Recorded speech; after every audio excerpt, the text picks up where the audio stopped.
All right, so last year, we added several new features to the engine to support foliage rendering, and the Fortnite team used those features to ship Battle Royale Chapter 4. Unreal Editor lets explore the environment, and what better way to do that than off-roading?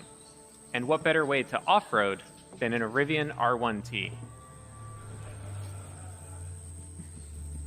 Now, Rivian uses Unreal to power their instrument cluster, including 3D visualization of their vehicles, so we worked with them to bring the R1T to life in this experience. Let's head on out, Jacob. Sure thing, on my way. All right. So we're building tools for interactive and dynamic worlds.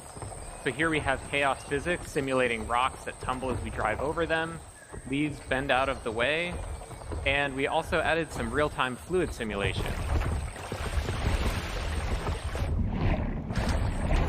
We worked with the team at Rivian to set up Unreal's chaos vehicle model to simulate the suspension of the truck and how the electric motors drive each individual wheel.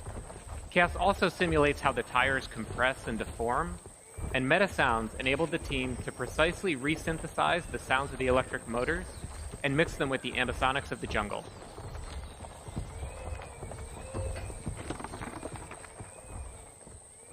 So Rivian provided us with a highly detailed model of the truck, about 71 million polygons that we're able to render in real time thanks to Nanite. Now, the Rivian not only looks incredibly realistic because of Lumen and Nanite, but also its materials. And today, we're introducing Substrate, our new material framework.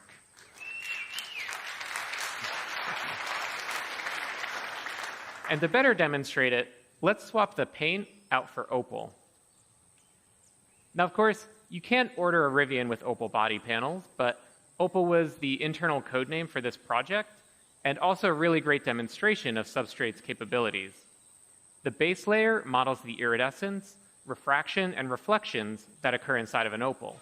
And on top of that is a layer representing the polished surface and how light is absorbed as it travels through that clear layer of varying depths. And now we can add back on the dust and dirt layers. And notice how the reflection changes when interacting with the dust layer, and that there are no artifacts along the transition from dirt to dust to opal.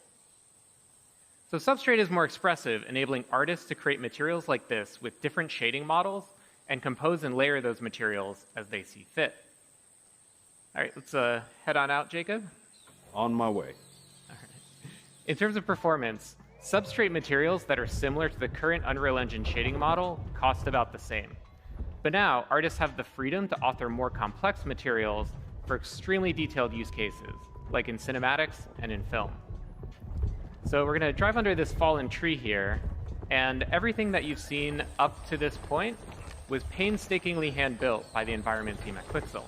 Everything since that fallen tree has been built using our brand new experimental suite of procedural content generation tools, entirely an engine that are flexible, deterministic, and artist-driven. Our guiding principle in building these systems was to empower artists to make tools for artists.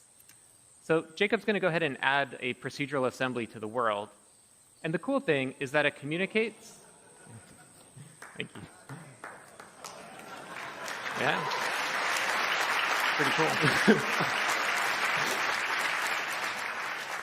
And the cool thing is that it communicates with other nearby procedural elements in the scene, like the creek bed.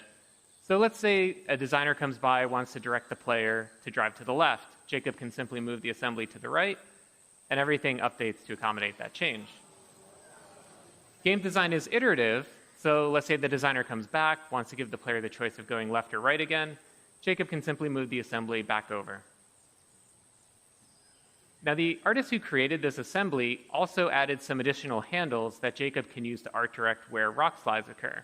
Allows him to customize the piece a little bit more, make it a little easier for the Rivian to drive by. So we started by handcrafting that original part of the level to set the visuals and art direction for the entire piece, and then built out procedural tools that allowed the team to create a much larger play space much more quickly. Now let's see how we can use these procedural tools to make larger sweeping changes to the environment. So Jacob, let's start by removing some of the trees in this area. Absolutely, that's easy enough actually. All right, a little too much. Let's add some trees back in. Okay. And let's also add in some cliff formations, give it a little bit more variability. So the procedural systems are all deterministic. As Jacob is experimenting with different sets of input parameters, once he finds a set that he likes, he can always go back to it and get out exactly the same results. And the procedural systems aren't just placing trees and rocks, but also fog cards, bugs, birds, everything that's needed to bring this environment to life. And everything that you've seen here works at scale. This environment is 4 kilometers by 4 kilometers. If we hide all of the procedural elements, we can see that original hand-built area about 200 meters by 200 meters. We believe that there will always be the need for hand-building environments, so we design these procedural systems to be tools for artists that work in concert with hand-built content. Both Substrate and the new procedural tools will be available in experimental form in 5.2. And everything you've seen here is running in the Unreal Editor in real time on a developer machine with an Intel 13900K CPU and NVIDIA RTX 4090 GPU. So Jacob, thanks for being here and helping us out today. Thank you very much, Nick, for having me. It's been a pleasure.